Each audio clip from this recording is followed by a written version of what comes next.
ونعوذ بالله من شرور أنفسنا ومن سيئات أعمالنا من يهده الله فلا مضل له ومن يضلل فلا هادي له وأشهد أن لا إله إلا الله وحده لا شريك له وأشهد أن محمدا عبده ورسوله أما بعد فإن خير الحديث كتاب الله وخير الهدي هدي محمد صلى الله عليه وسلم وشر الأمور محدثاتها وكل محدثة بدعة وكل بدعة ضلالة وكل ضلالة في النار. فأعوذ بالله السميع العليم من الشيطان الرجيم. قل هذه سبيلي أدعو إلى الله على بصيرة أنا ومن اتبعني وسبحان الله وما أنا من المشركين. رب اشرح لي صدري ويسر لي أمري واحلل عقدة من لساني يفقهوا قولي. رب زدني علما. اللهم حبب إلينا الإيمان وزينه في قلوبنا وكره إلينا الكفر والفسوق والعصيان واجعلنا من الراشدين. اللهم زينا بزینت الایمان واجعلنا هداة مهتدین. پچھلے درس میں سورہ یوسف کی آیت نمبر 108 سے متعلق دعوتی اور اصلاحی ذمہ داریوں سے منسلک گفتگو پیش کی گئی اور یہ بتایا گیا کہ دعوت اللہ نبی کریم صلی اللہ علیہ وسلم اور آپ کے متبعین کی امتیازی شان ہے. جو دعوت کے فریضے کو انجام دے گا وہ متبع رسول ہوگا، وہ محب رسول ہوگا. جو دعوت اللہ یعنی دعوت توحید اور دعوت سنت کے فریضے کو انجام نہیں دے گا وہ سب کچھ ہو سکتا ہے لیکن محب رسول نہیں ہو سکتا، وہ متبع رسول نہیں ہو سکتا، کیونکہ اتباع کی بنیاد پر آپ صلی اللہ علیہ وسلم نے جنت کی بشارت دی ہے. جیسا کہ آپ صلی اللہ علیہ وسلم نے فرمایا کل امتی يدخلون الجنة الا من ابى قيل من يابى يا رسول الله قال من اطاعني دخل الجنة ومن عصاني فقد ابى رواه البخاری. آپ نے فرمایا کہ میری تمام امت جنت میں داخل ہوگی. امت سے مراد امتی اجابت یعنی تمام مسلمان جنت میں داخل ہوں گے مگر جس نے انکار کیا. صحابہ نے پوچھا آپ کا انکاری کون ہے؟ تو آپ نے فرمایا من اطاعني دخل الجنہ، جس نے میری اتباع کی، میری پیروی کی، میرے بتائے ہوئے احکام اور فرامین پر چلا، میری سنت کو اپنی زندگی کا سرما بنایا، جس نے میری سنت کو اپنی زندگی کا ہدایت نامہ بنایا وہ تو ہدایت پر رہے گا، وہ جنت میں داخل ہوگا. لیکن جس نے مجھے ناپسند کیا، جس نے میری نافرمانی کی یعنی جس نے رسول اللہ صلی اللہ علیہ وسلم کی نافرمانی کی، اس نے انکار کیا. جو انکار کیا وہ انکاری ہوگا، وہ ناری ہوگا، وہ انکاری ہوگا، وہ جہنم کا ایندھن بنے گا. اس سے معلوم یہ ہوا کہ دعوت اللہ کے فریضے کو انجام دینا یہ اتباع رسول کی علامت ہے، اور اتباع رسول کی بنیاد پر اللہ تعالیٰ قیامت کے دن انبیاء، صدیقین و شہداء کی صف میں جگہ عطا فرمائے گا. جیسا کہ اللہ نے کہا وَمَن يُطِعِ اللَّهَ وَالرَّسُولَ فَأُولَٰئِكَ مَعَ الَّذِينَ أَنْعَمَ اللَّهُ عَلَيْهِم مِّنَ النَّبِيِّينَ وَالصِّدِّيقِينَ وَالشُّهَدَاءِ وَالصَّالِحِينَ وَحَسُنَ أُولَٰئِكَ رَفِيقًا. جس نے اللہ کی اطاعت کی اور جس نے رسول کی اطاعت کی. اطاعت کی نسبت جب رسول کی طرف ہوگی تو اتباع کے معنی میں، اور اطاعت کی نسبت جب اللہ جل جلالہ کی طرف ہوگی تو عبادت کے معنی میں. جس نے اللہ کی خالص بندگی کی، شرک سے اور کفر سے اور گناہوں سے بچنا اپنی شان بنایا اور رسول کی اطاعت کی یعنی سنت کے آئینے میں چلا، کیونکہ سنت کی حیثیت نوح علیہ السلام کی کشتی کی طرح ہے. جیسا کہ امام مالک فرماتے ہیں السنت سفینۃ نوح، سنت کی مثال کشتی نوح کی ہے. جو کشتی نوح پہ سوار ہو گیا وہ نجات پا گیا، اور جو پیچھے رہ گیا وہ ڈوب گیا. تو جو سنت کے آئینے میں زندگی گزارے گا وہ ساحل نجات تک پہنچ جائے گا، اور جو سنت سے الگ زندگی گزارے گا وہ شرک و بدعت میں دنیا میں ڈوبے گا، جہنم کی کھائی میں گرے گا. یہ اتباع رسول کی علامت ہے کہ وہ دعوت اللہ کے فریضے کو انجام دے، اور شرط کے اعلیٰ بصیرت کے ساتھ یعنی علم اور یقین کے ساتھ. علم اور یقین کے ساتھ. بصیرت سے مراد میں نے کہا البصیر بما یدعو الیہ. دیکھیے کوئی کیمرہ کھولے ہوئے ہیں، لا الہ الا خاتون نے کیمرہ کھولا. اللہ سے ڈریے، کیمرہ بند کیجئے اللہ کے واسطے، کیمرہ بند کیجئے. یہ نام بتانا پڑے گا مجھے.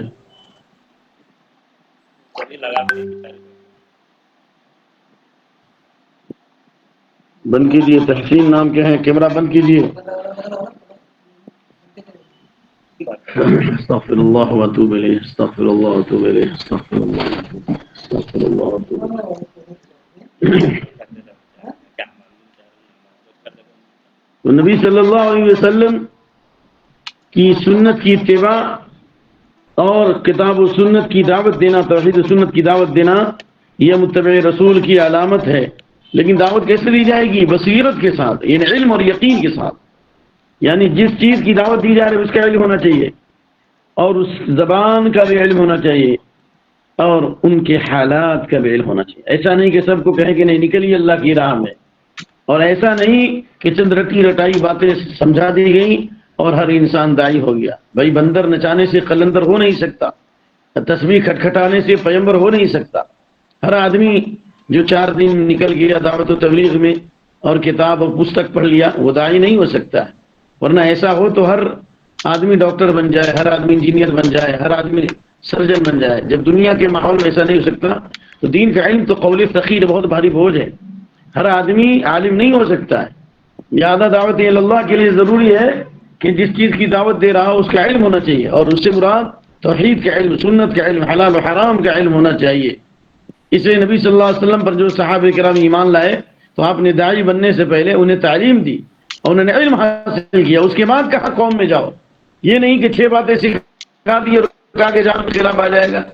بھائی یہ مالک بن حویرث جو آخری زمانے میں نبی صلی اللہ علیہ وسلم کی خدمت میں تشریف لائے، بحرین کے علاقے تھے جو اس وقت احسا کا مقام ہے، احسا سے لے کر قطر، بحرین، احسا، یہ سب جو ہے اس وقت بحرین کہلاتا تھا۔ کہتے ہیں فاقمنا عنده 20 لیلہ، ہم نے 20 دن نبی کے پاس قیام کیا۔ وکان رحیما رفیقا، آپ بڑے مہربان تھے، شفیق تھے۔ آپ نے یہ محسوس کیا کہ ہمیں بال بچوں کی یاد آ رہی ہے تو آپ نے ہمارے بال بچوں کے بارے میں پوچھا۔ سبحان اللہ، کیا انداز تھا۔ اور آپ صلی اللہ علیہ وسلم نے کہا ارجعوا الی اہلیکم، لوٹ جاؤ اپنے گھر والوں کی طرف۔ یہ نہیں کہا کہ تم 20 دن رہے ہو یہیں سے جماعت کی تشکیل کر دو اور نکل جاؤ دنیا کے مختلف خطوں میں۔ آپ نے جماعت کی تشکیل نہیں کی۔ آپ صلی اللہ علیہ وسلم نے انہیں یمن نہیں بھیجا، آپ نے انہیں شام نہیں بھیجا، آپ نے انہیں جزیرہ عرب کے مختلف علاقوں میں نہیں بھیجا۔ 20 دن علم حاصل کرنے کے بعد آپ نے کہا ارجعوا الی اہلیکم، اپنے بال بچوں میں لوٹو۔ اور آپ صلی اللہ علیہ وسلم نے فرمایا فقیم فیہم، فقیم فیہم، انہی کو ٹائم دو، ان کے ساتھ ٹھہرو، وعلموہم، ان کو تعلیم دو، وامروہم، ان کو بھلائی کا حکم دو۔ یعنی تعلیم سے مراد قرآن و سنت کی تعلیمات سے ان کے دل کو منور کرو، اور وامروہم، ان کو حکم دو، یعنی برائی سے روکو اور اچھائی کا حکم دو۔ وعلموہم وامروہم وصلوا کما رأیتمونی اصلی، 20 دن علم حاصل کیا۔ آپ کیا فرما رہے ہیں؟ جس طرح تم نے مجھ کو نماز پڑھتے ہوئے دیکھا اس طرح نماز پڑھو۔ اللہ اکبر، یہ دیکھیے۔ اور پھر فرمایا فَإِذَا حَضَرَتِ الصَّلَاةُ، جب سفر کے اندر نماز کا وقت ہو جائے، فَلْيُؤَذِّنْ أَحَدُكُمْ، تم میں سے ایک آدمی اذان دے گا، وَلْيُؤَمِّكُمْ أَكْبَرُكُمْ، اور جو تم میں سے عمر میں بڑا ہے وہ امامت کرے گا۔ کیونکہ علم کے اعتبار سے قرآن و سنت کے علم میں سب برابر تھے۔ جب قرآن و سنت کے علم میں سب برابر ہوگا تو عمر کو دیکھا جائے گا، تو عمر کے اعتبار سے آپ نے فرمایا جو عمر میں بڑا ہو امامت کرے گا۔ تو اس سے معلوم ہوا کہ آپ صلی اللہ علیہ وسلم نے انہیں دعوت اللہ کے فریضے کو انجام دینے کے لیے اپنے گھر والوں کی طرف بھیجا، کیونکہ اللہ نے اپنے نبی کو کہا وَانذِرْ عَشِيرَتَكَ الْأَقْرَبِينَ، اپنے قرابت داروں کو ڈرائیے، پہلے اپنے قریبی لوگوں کو ڈرائیے۔ اور نبی صلی اللہ علیہ وسلم پر اللہ نے آیت نازل کی یا ایھا الذین آمنوا قوا انفسکم وأہلیکم نارا، اپنے آپ کو اپنے گھر والوں کو آگ سے بچاؤ، جہنم کی آگ سے بچاؤ۔ یہاں بھی حکم دیا اپنے لوگوں کو۔ اور اس آیت کی تفسیر حضرت علی بن ابی طالب رضی اللہ عنہ نے کی، علموا انفسکم وأہلیکم الخیر، خود بھی سیکھو دین اور اپنے گھر والوں کو بھی دین سکھلاؤ۔ سبحان اللہ وبحمدہ، سبحان اللہ العظیم۔ تو معلوم یہ ہوا کہ بصیرت، جس چیز کی دعوت دی جا رہی اس کا علم، اور اس زبان کا علم، اور مدعو کے حالات کا علم ہونا ضروری ہے۔ ایسا نہیں کہ ایک ہی گولی سب کو کھلا دو، نہیں، نشہ پلا کے مارنا تو سب کو آتا ہے، مزہ تو جب ہے کہ گرتے کو تھام لے ساقی۔ دعوت اللہ کے لیے علم ضروری ہے۔ اسی لیے اللہ تعالیٰ نے سورہ آل عمران آیت نمبر 104 104 میں فرمایا وَلْتَكُن مِّنكُمْ أُمَّةٌ يَدْعُونَ إِلَى الْخَيْرِ وَيَأْمُرُونَ بِالْمَعْرُوفِ وَيَنْهَوْنَ عَنِ الْمُنكَرِ وَأُولَٰئِكَ هُمُ الْمُفْلِحُونَ، تم میں سے ایک جماعت مخصوص ہونی چاہیے، علماء کی جماعت، فقہا کی جماعت، جو فارغ ہو دعوت اللہ کے لیے، یدعون الی الخیر، جو خیر کی طرف دعوت دے اور بھلائی کا حکم دے اور برائی سے روکیں، یہی لوگ کامیاب ہیں۔ اس سے معلوم یہ ہوا کہ دعوت الی اللہ کا علم ضروری ہے تاکہ حلال اور حرام کا علم ہو سکے، شر اور خیر میں تمیز کر سکے، اور توحید اور شرک میں فرق کر سکے، سنت اور بدعت میں امتیاز کر سکے۔ اس لیے اللہ نے فرمایا کہ بصیرت ضروری ہے، اور بصیرت کے لیے یا اس آیت کی عملی تطبیق کے لیے ضروری ہے کہ سورہ عصر کے مضامین پہ غور کیا جائے کہ اللہ نے زمانے کی قسم کھانے کے بعد کہا کہ دنیا کے سارے انسان خسارے میں ہیں، گھاٹے میں ہیں، مگر جن کے اندر یہ چار صفتیں پائی جائیں وہ گھاٹے اور نقصان سے بچیں گے، ان کی دنیا اور آخرت کامیاب و بامراد ہوگی، وہ منزل مقصود تک پہنچ جائیں گے، انہیں سعادت کی زندگی ملے گی، امن اور شانتی کی زندگی ملے گی، ایمان کی لذت ملے گی، موت کی تکلیف سے اللہ بچائے گا، قیامت کی ہولناکی سے بچائے گا، قبر کے فتنے اور عذاب سے بچائے گا انشاءاللہ۔ شرط یہ ہے کہ ایمان کو درست کر لے، اور ایمان کے علم ہونا ضروری ہے، یہ بصیرت، اور اسی علم اور ایمان کے آئینے میں عمل صالح کرے اخلاص اور سنت کی پیروی کے ساتھ، اور پھر ایمان و عمل کے زیور سے آراستہ ہو کر دعوت حق کے فریضے کو انجام دے، ایک دوسرے کو دعوت پر ابھارے اور خیر کی دعوت دے، صبر بھی کرے اور صبر کی تلقین بھی کرے، یہ ضروری ہے۔ اللہ رب العالمین نے اس کے بعد فرمایا سبحان اللہ، اللہ کی پاکی بیان کرو، یعنی اس میں اشارہ ہے کہ تسبیح و تحلیل خاص طور سے داعیوں کا وصف ہونا چاہیے، کیونکہ بڑے بڑے مشکلات پر انسان کو کنٹرول ہو جاتا ہے کلمہ توحید سے، خاص طور سے اس سلسلے میں صحیح ترغیب کی حدیث ہے کہ آپ صلی اللہ علیہ وسلم نے فرمایا من ظن بالمال ان ينفقه وهاب الليل يكافده وخاف العدو ان يجاهده فليكثر من قول سبحان الله والحمد لله ولا اله الا الله والله اکبر ولا حول ولا قوة الا بالله۔ آپ صلی اللہ علیہ وسلم نے فرمایا جو مال کی محبت میں گرفتار ہے اور مال خرچ کرنے میں اسے تکلیف ہوتی ہے، کنجوسی اور مخالف کا شکار ہو چکا ہے، وہ مال کا پرستار بن چکا ہے، مال کی محبت سے اس کا دل مریض ہو چکا ہے، اور رات میں اٹھنے کی صلاحیت نہیں رکھتا، اور دشمن کے حملے سے برسر پیکار ہے، اسے یہ تسبیح سبحان اللہ والی پڑھنی چاہیے، یعنی سبحان اللہ والحمد للہ ولا الہ الا اللہ واللہ اکبر، یعنی اس میں اشارہ یہ ہے کہ تسبیح و تحلیل کے ذریعے نفس پہ کنٹرول ہوگا اور شیطانوں کے فتنے پہ کنٹرول ہوگا، اور تسبیح و تحلیل کے ذریعے شبہات اور شہوات کے فتنے سے بچے گا، اور اس کے ذریعے وَلَذِكْرُ اللَّهِ اکبر، اللہ کا ذکر سب سے بلند و بالا ہے۔ اس لیے اللہ نے اپنی نبی کو جب حکم دیا کن فانذر، کھڑے ہو جائیے ڈرائیے، تو اللہ نے فوراً تسبیح و تحلیل کا حکم دیا اور ربک فکبر، اپنے رب کی بڑائی بیان کے لیے، سبحان اللہ۔ تو دعوت کے میدان میں تسبیح و تحلیل کی بہت زیادہ اہمیت ہے، اور اس کے بعد اللہ نے فرمایا میں انا من المشرکین، میں شرک کرنے والوں میں نہیں ہوں، یعنی شرک کی تمام قسموں سے بچے اور مشرکین کی جماعت سے بچے، لیکن اگر مشرک اور کافر آدمی تم سے پناہ مانگے تو تم پناہ دے دو، ہم ان کی جماعت میں نہیں شامل ہوں گے، ہم کے شرکیہ کاموں میں شامل نہیں ہوں گے، لیکن اگر وہ پناہ طلب کریں اور انہیں مدد کی ضرورت ہو تو اللہ نے فرمایا ان احد من المشرکین استجارک، اگر کوئی مشرک تم سے پناہ مانگتا ہے تو اسے پناہ دے دو، ثم ابلغ مامنا، پھر اسے امن کی جگہ پر پہنچا دو۔ شرک والوں میں سے نہیں ہوں، اس کا یہ مطلب نہیں ہے کہ ہر مشرک کو مارا جائے گا یا ان سے جنگ اور قتال کی جائے گی، ہرگز نہیں، بلکہ اسلام امن کا مذہب ہے، شانتی کا مذہب ہے، اسلام اخوت و بھائی چارگی کا مذہب ہے۔ اگر صرف مشرکین سے برات ہی مقصود ہوتی تو جب آپ صلی اللہ علیہ وسلم ہجرت کے لیے نکلے تو آپ نے دلیل اور گائیڈ لائن دکھلانے والا عبداللہ بن اریقط کو رکھا جو مومن نہیں تھے، جو مشرک تھے، کیا نہیں ہے ایسی بات؟ حضرت عباس بہت بعد میں مسلمان ہوئے، اللہ اکبر، ہجرت کے قریب مسلمان ہوئے، بلکہ ہجرت کے بعد مسلمان ہوئے، اس سے پہلے مسلمان نہیں تھے، پھر بھی آپ صلی اللہ علیہ وسلم نے مدینے کے جو لوگ تھے اور ان سے جو ایگریمنٹ ہوا اس میں عباس بھی مجلس میں شریک تھے، تو اس کا مطلب یہ نہیں ہے کہ مشرک سے مکمل برات کی جائے اور ان سے رابطہ نہیں رکھا جائے، نہیں، ان کے شرک سے برات ہوگی، ان کے کفر سے برات ہوگی، لیکن انسانی حیثیت سے ان کے ساتھ معاملات کیے جا سکتے ہیں، ان سے کاروبار کیا جا سکتا ہے اور ان سے دنیاوی امور میں مدد لی جا سکتی ہے۔ اسی لیے تو آپ صلی اللہ علیہ وسلم نے یہودیوں سے ایگریمنٹ کیا تھا، بنی خزاعہ سے آپ نے ایگریمنٹ کیا تھا، امن کا معاہدہ کیا تھا۔ اس کے بعد جو حدیث ابن عباس کی اس پہ غور کیجئے کہ اللہ کے نبی صلی اللہ علیہ وسلم نے جب معاذ کو یمن کی طرف بھیجا جو اس امت کے حلال حرام کے بڑے عالم اور صحیح قول کے مطابق اپنی وفات سے پہلے بھیجا سن 10 ہجری میں. اس سے پہلے آپ نے ابو موسیٰ اشعری اور معاذ بن جبل کو بھیجا، لیکن بعد میں آپ صلی اللہ علیہ وسلم نے اپنی وفات سے چند ماہ پہلے معاذ بن جبل کو بھیجا. وہ آپ نے فرمایا انک تاتی قوم من اہل الکتاب، اہل کتاب کی ایک قوم سے تمہاری ملاقات ہونے والی ہے. اہل کتاب جب کہا جائے گا تو اس سے مراد یہود و نصارہ ہیں، لیکن اہل کتاب گرچہ کتاب کا علم رکھتے ہیں پھر بھی آپ نے فرمایا کہ سب سے پہلے جس کی طرف تم دعوت دو لا الہ الا اللہ کی گواہی ہے، اور ایک روایت میں توحید کی گواہی ہے. لا الہ الا اللہ کی گواہی وہی توحید ہے، کیونکہ ابن عباس نے فرمایا کہ قرآن میں جہاں جہاں عبادت کا لفظ آیا ہے وہ توحید کے معنی میں.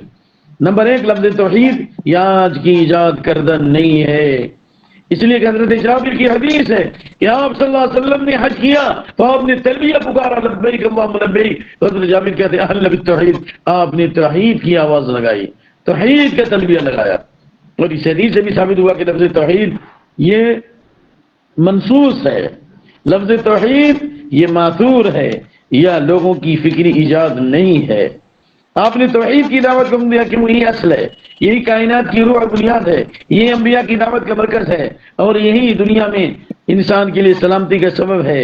اور اسی بنیاد پر انسان دنیا کے فتنوں سے بچے گا، موت کی سختی سے بچے گا اور آخرت کے عذاب سے بچے گا. پھر آپ نے فرمایا بَإِنَّمَا طَاعُوكَ لِذَلِكَ، اگر وہ تمہاری اس بات کو مان لیں، یعنی توحید کو تسلیم کر لیں، اللہ کی خالص بندگی کرنے لگے، شرک سے بچنے لگے، فَعَلِمْهُمْ تو انہیں خبر دو ان اللہ افترض علیہم 5 صلوات فی کل یوم ولیلہ، کہ اللہ نے ان پر دن اور رات میں 5 نمازیں فرض کی ہیں.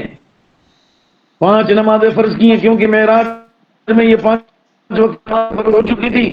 تو آپ نے توحید کے بعد دوسرے نمبر پر نماز کی حفاظت کا حکم دیا. دن اور رات میں 5 وقت نماز ہے جن کی تفصیلات احادیث صحیحہ میں موجود ہیں وقت کے اعتبار سے.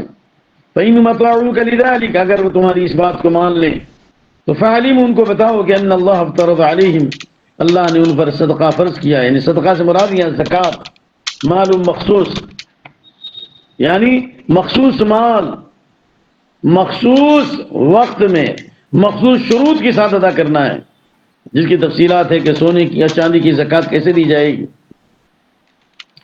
اور زراعت پیداوار کی زکوٰۃ کیسے دی جائے گی، سامان تجارت کی زکوٰۃ کیسے دی جائے گی، اور اسی طریقے سے مویشیوں کی زکوٰۃ کیسے دی جائے گی. ساری تفاصیل حدیث میں موجود ہے. ان کے اوپر اللہ تعالیٰ نے صدقہ فرض کیا ہے، لیکن صدقہ یہ من اوساخ الناس، یہ مالداروں کے میل کچیل ہیں. تؤخذ من اغنیائہم، جو ان کے مالداروں سے لیا جائے گا، فترد علی فقراء، ان کے فقراء پر لوٹایا جائے گا. اسی سے بعض علماء نے خط کیا کہ جہاں پر لوگ مستحق ہوں وہاں پہ خرچ کیا جائے گا، جہاں کی زکوٰۃ وہیں پہ خرچ کی جائے گی. اگر ضرورت سے زیادہ ہو تو باہر میں بھی مال کو منتقل کیا جا سکتا ہے. اپنے شہر کے فقراء مساکین کو چھوڑ کر دوسرے ملکوں میں اور شہروں میں زکوٰۃ کی رقم خرچ کرنا یہ اسلامی شریعت کے اصول کے خلاف ہے. پھر آپ نے فرمایا فَإِنَّمَا طَاعُوكَ لِذَلِكَ، اگر تمہاری بات مان لیں فَإِيَّاهُمْ وَكَرَائِمَ أَمْوَالِهِمْ، ان کے چیدہ مالوں کو لینے سے بچو. کیا مطلب؟ یعنی مال درمیانی مال لینا ہے. ایسا نہ ہو کہ اچھے اچھے مال کو لے لو اور ردی اور خبیث چیز کو چھوڑ دو، نہیں، درمیانی چیز لو. الا یہ کہ مال دینے والا خود سے اپنی خوشی سے دے دا. اور آپ نے فرمایا اس زکوٰۃ کی اصول یابی میں مظلوم کی آہ سے بچو، کیونکہ فَإِنَّهُ لَيْسَ بَيْنَهَا وَبَيْنَ اللَّهِ حِجَابٌ، کیونکہ مظلوم کی بددعا کے درمیان اور اللہ کے درمیان کوئی آڑ اور پردہ نہیں ہے. اس حدیث کو بخاری و مسلم نے روایت کیا. اس حدیث سے یہ بات معلوم ہوئی کہ زکوٰۃ کی ادائیگی میں جو محسنین ہیں ان کو چاہیے کہ جن سے زکوٰۃ وصول کر رہے ہیں ان پر ظلم مت کرو.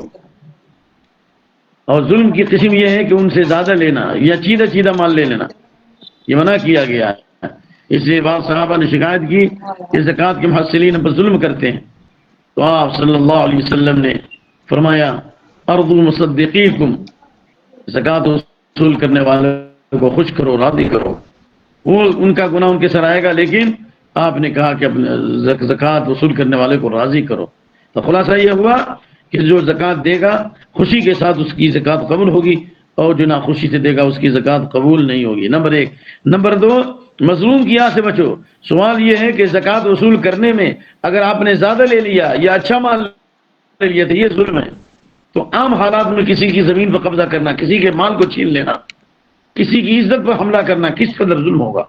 اس لیے آپ نے ان دعات کو تبلیغ کی کہ ظلم مت کرنا، کیونکہ اللہ فرماتا یا عبادی انی حرمت الظلم علی نفسی وجعلت بینکم محرما، میں نے ظلم کو اپنے اوپر حرام کیا ہے اور تمہارے لیے درمیان بھی حرام کر دیا، تم آپس میں ایک دوسرے کو ظلم مت کرو، کیونکہ مظلوم کی آنکھ کے درمیان اور اللہ کے درمیان کوئی آڑ و پردہ نہیں ہے۔ اور کیوں؟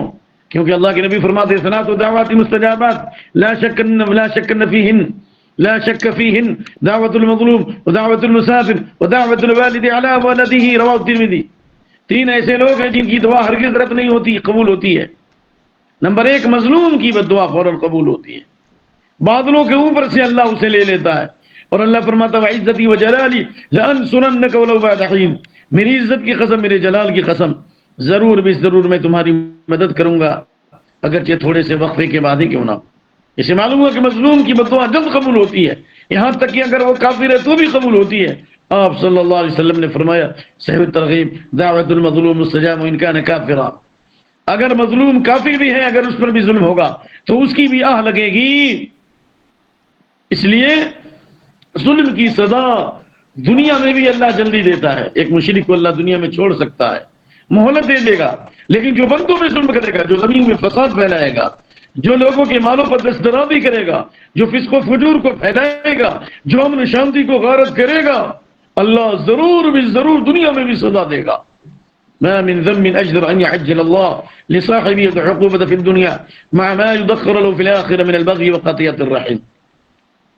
کسی گناہ کی سزا اللہ جلدی نہیں دیتا جتنی جلدی سزا اللہ دیتا ہے ظلم کی سزا اور رشتوں کو کاٹنے کی سزا۔ آخرت کے لیے گناہوں کا ذخیرہ جمع کرے گا اور دنیا میں جلدی سزا دے گا۔ لہذا مظلوم کی آنکھ سے بچو، مظلوم کی آنکھ کے درمیان اور اللہ کے درمیان کوئی اور پردہ نہیں ہے۔ اس لیے آپ نے فرمایا انصر اخاک ظالما مظلوما، ظالم کی بھی مدد کرو، مظلوم کی بھی مدد کرو۔ صحابہ نے کیا مظلوم کی مدد تو معلوم ہے کہ بھائی اس کا حق دلایا جائے، ظالم کی مدد کا کیا مطلب؟ آپ نے فرمایا کہ اسے ظلم سے روکو۔ تو اگر کسی زمین پر برائیوں کی کثرت ہو رہی ہے اور غربا اور مساکین پر ظلم ہو رہا ہے، کمزوروں کو ستایا جا رہا ہے، اگر لوگ طاقت رکھتے اس برائی کو نہیں روکیں گے تو یاد رکھیے اللہ کے نبی کی حدیث ان الناس اذا راوا الظالم فلم ياخذوا على يديه اوشك ان يعمه الله بعقاب من عنده، جب لوگ ظالم کو دیکھیں گے ظلم کرتے ہوئے اور اس کے ہاتھ کو نہیں پکڑیں گے تو اللہ تمام لوگوں کو عام عذاب میں مبتلا کر دے گا۔ اس کی مثال یہ ہے کہ اگر آگ لگ جائے کسی گھر میں تو سب لوگ مل کر اس کو بجھائیں گے، اگر نہیں بجھائیں گے تو وہ آگ آہستہ آہستہ شعلے جوالہ بن کر آتش فشاں پہاڑ کی طرح سے پھٹ جائے گی وہ آگ اور بہت سارے گھروں کو جلا کر خاکستر کر دے گی، نعوذ باللہ من ذالک۔ تو اگر ہم اس ظلم سے نہیں روکیں گے تو وہ جراثیم ہمارے گھر میں بھی آئیں گے، اگر برائیوں کو نہیں روکیں گے اس کا وائرس ہمارے گھر میں بھی پھیلے گا، ہمارے بچوں میں بھی پھیلے گا، ہماری فیملی میں بھی پھیلے گا، آنے والی نسل میں بھی پھیلے گا۔ یہ بھی ایک تعبیر اہل علم نے کی ہے، اور اس کی سزا اللہ جلد دے گا دنیا میں بھی اور آخرت میں بھی۔ میں آپ کے سامنے وہ حدیث پیش کرنا چاہتا ہوں کہ مظلوم کی مدد نہ کرنے کی وجہ سے پوری قبر آگ سے بھر گئی، وہ پھر ظالم کا ساتھ دینے کی سزا کتنی بڑی ہوگی۔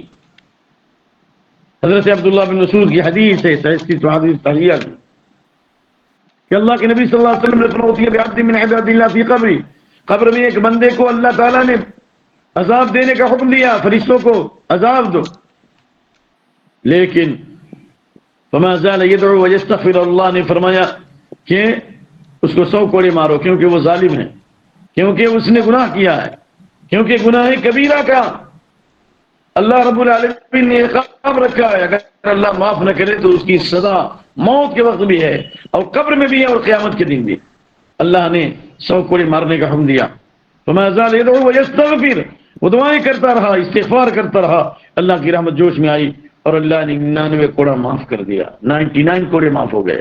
لیکن مجرم ہو تو سزا پانی پڑے گی، ایک کوڑا کھانے کا حکم دیا گیا۔ فلما جلد واحدہ امطلع علیہ قبر نارا، جب ایک کوڑا مارا گیا اس کی پوری قبر آگ سے بھر گئی۔ لیکن چونکہ مومن تھا، موحد تھا، تو مومن اور موحد کو قبر میں عذاب اگر ہوگا ہمیشہ نہیں ہوگا، کنٹینیو نہیں ہوگا، ہو کر کے رک جائے گا. لیکن جو مشرک ہیں، جو کافر ہیں، جو منافق ہیں، جو فجر کی نماز کے تارک ہیں، قرآن کو بھلانے والے ہیں، سود خور ہیں، ان جیسے مجرموں کو عذاب دیا جائے گا، جھوٹ پھیلانے والے کو عذاب دیا جائے گا قبر میں قیامت تک. تو اللہ تعالیٰ نے اسے 100 کوڑے مارنے کا حکم دیا، لیکن 100 کوڑے سے ایک کوڑا اللہ نے مارنے کا حکم دیا، 99 کوڑا معاف کر دیا. جب ہوش میں آیا تو کہا کہ مجھے کس گناہ کی پاداش میں سزا ملی ہے؟ تو کہا صلیت صلاۃ بغیر طہور، 2 گناہ کی وجہ سے. پہلی سزا یہ ہے، پہلا جرم یہ ہے تم نے ایک نماز پڑھی تھی لیکن اس میں طہارت حاصل نہیں کی تھی، یعنی استنجا نہیں کیا تھا صحیح، کیونکہ قبر کا اکثر عذاب پیشاب کے چھینٹے کی وجہ سے ہوتا ہے. اس لیے کہ اللہ کے نبی صلی اللہ علیہ وسلم کی حدیث ہے، استنزفوا من البول، پیشاب کے چھینٹے سے بچو. کیوں؟ فإن أكثر عامة عذاب القبر من، کیونکہ قبر کا اکثر عذاب پیشاب کے چھینٹے کی وجہ سے ہوتا ہے. یا یہ کہ اس نے وضو صحیح نہیں کیا تھا. دوسری غلطی کیا ہے؟ دوسرا جرم کیا ہے؟ وَمَرَرْتَ عَلَىٰ مَظْلُومٍ فَلَمْ تَنصُرْ، تم نے دیکھا کہ بھائی پہ ظلم ہو رہا تھا، تم نے ظالم کا ساتھ دیا، مظلوم کا ساتھ نہیں دیا. یہی تو قیامت کی علامت ہے کہ ظالموں کی تعداد بڑھ جائے گی، پولیس کا ظلم بڑھ جائے گا، لوگ ظالموں کا ساتھ دیں گے، مظلوموں کا ساتھ نہیں دیں گے. سچوں کو جھوٹا ثابت کیا جائے گا، جھوٹوں کو سچا ثابت کیا جائے گا. اور جیسا کہ یہ حدیث آپ سن چکے ہیں، لہذا مظلوم کی آہ سے بچو کہ مظلوم کی آہ کے درمیان اور اللہ کے درمیان کوئی آڑ پردہ نہیں ہے. ناظرین کرام، میں اسی پر اکتفا کرتا ہوں، اسی عذر کی بنیاد پر، کیونکہ آج ہاسپٹل کا کافی چکر رہا اور طبیعت بھی میری مقدر ہے، اور مجھے 2 دن کے بعد انڈیا سے باہر سفر بھی اللہ آسان فرمائے اور ہمارے معاملے کو اللہ درست فرمائے. میں کوشش کروں گا کہ انشاءاللہ وہاں رہتے ہوئے بھی التزام کروں درس کا جس حد تک ممکن ہوا. میں نے آپ کے سامنے یہ باتیں رکھی ہیں. ایک حدیث اور رہ گئی تھی لیکن طبیعت ساتھ نہیں دے رہی، اس لیے میں اسی پر اکتفا کرتا ہوں. اقول قولی هذا واستغفر الله لي ولكم ولسائر المسلمين واستغفروا انه الغفور الرحيم. سبحانك اللهم وبحمدك واشهد ان لا اله الا انت واستغفرك واتوب اليك. السلام عليكم ورحمة الله وبركاته. السلام علیکم ورحمۃ اللہ وبرکاتہ. وعلیکم السلام ورحمۃ اللہ وبرکاتہ. سر میں شوگر کی مریضہ ہوں تو زیادہ دیر تک میرا وضو نہیں رہ پاتا ہے، کیا بغیر وضو کے قرآن شریف کی تلاوت کر سکتی ہوں؟ بغیر وضو کے قرآن پڑھ سکتے ہیں بالاتفاق زبان دی، لیکن مصحف چھونے کے لیے، قرآن جو مصحف ہے چھونے کے لیے، اس کے لیے جمہور کے نزدیک وضو کرنا واجب ہے. اور عبداللہ بن عباس رضی اللہ عنہ کے فتوے کے مطابق ضرورتاً اگر کبھی بھی، ایک منٹ، عبداللہ بن عباس رضی اللہ عنہ کے فتوے کے مطابق ضرورتاً اگر بغیر وضو کے بھی قرآن چھو لیں تو کوئی حرج نہیں ہے. دونوں فتووں کے درمیان مناسبت یہ ہے، کوشش کرنا چاہیے ہمیشہ باوضو قرآن پڑھنے کی. اور کبھی اگر ایسا ہوا کہ آپ وضو کرنے میں بار بار تکلیف ہے یا جلدی ہے تو بغیر وضو کے بھی چھو لیا تو کوئی حرج نہیں. جو لوگ وضو کرنے کے قائل ہیں وہ کہتے ہیں کہ اللہ کے نبی صلی اللہ علیہ وسلم نے عمر بن حزم کو خط لکھا، اللہ یمس القرآن الا طاہر، قرآن کو وہ آدمی چھوئے جو طاہر ہو. اور طاہر کا معنی تو حدث اکبر، حد سے اکبر دونوں سے پاک ہو، اصغر اور اکبر، یعنی جو بڑی ناپاکی اسے بھی پاک ہو، اور حد سے اصغر یعنی باوضو. تو اس حدیث کے فہم میں سلف میں خود اختلاف پایا جاتا ہے، لیکن تطبیق یہی ہے کہ باوضو پڑھنا چاہیے، لیکن بار بار وضو کرنے سے تکلیف ہو رہی ہو، بیماری ہو یا کبھی جلدی ہو تو کبھی کبھار اگر بغیر وضو کے چھو لیا قرآن تو انشاءاللہ کوئی حرج نہیں ہے. لیکن جنوبی آدمی ہے، حائض آدمی ہے، اس کے لیے کسی حال میں قرآن چھونا جائز نہیں ہے، الا یہ کہ بعض سلف نے کہا کہ کپڑے سے پکڑ لے. واللہ اعلم.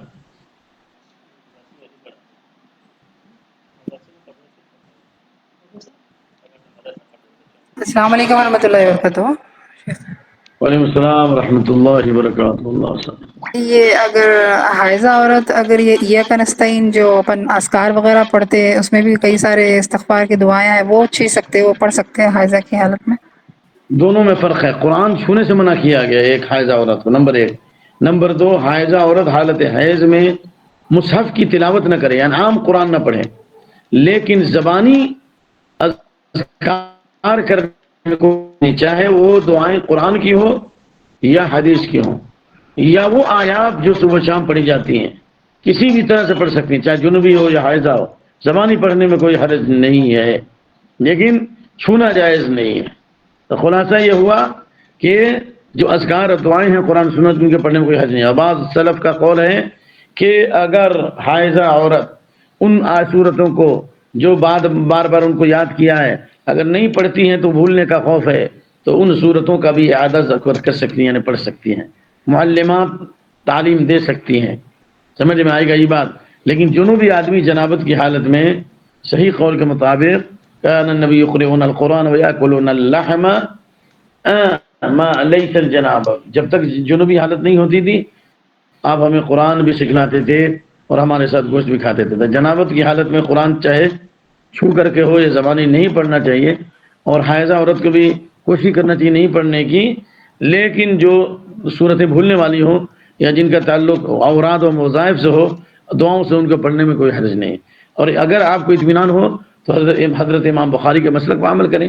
امام بخاری کہتے ہیں کہ حالت حیض میں عورت زبانی قرآن پڑھ بھی سکتی ہے، اور ان کی دلیل یہ ہے کہ آپ صلی اللہ علیہ وسلم حضرت عائشہ سے فرمایا تھا جب وہ آپ کے ساتھ حج کے لیے گئی تھی اور مقام شرف پر حائضہ ہو گئی، پھر وہ رونے لگی تو آپ نے ان کو صبر و تسلی دی، کہا ھذا شیء کتب اللہ علی بنات آدم، اللہ نے آدم کی بیٹیوں پہ یہ لکھ دیا ہے۔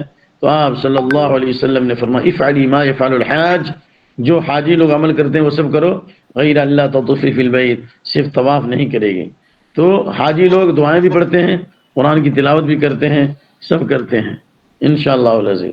تو اس لیے امام بخاری کے نزدیک حائضہ عورت قرآن بھی پڑھ سکتی ہے، لیکن جمہور فقہاء اور محدثین کے نزدیک احتیاط یہی ہے کہ عام قرآن کی تلاوت نہ کرے، لیکن جو مقرر حفظ ہے اس کو پڑھ سکتی ہیں، اذکار دعائیں کر سکتی ہیں انشاءاللہ۔ جنوبی ہو چاہے مرد ہو یا عورت، جنابت کی حالت میں زبانی بھی قرآن نہ پڑھے تو بہتر ہے، واللہ اعلم۔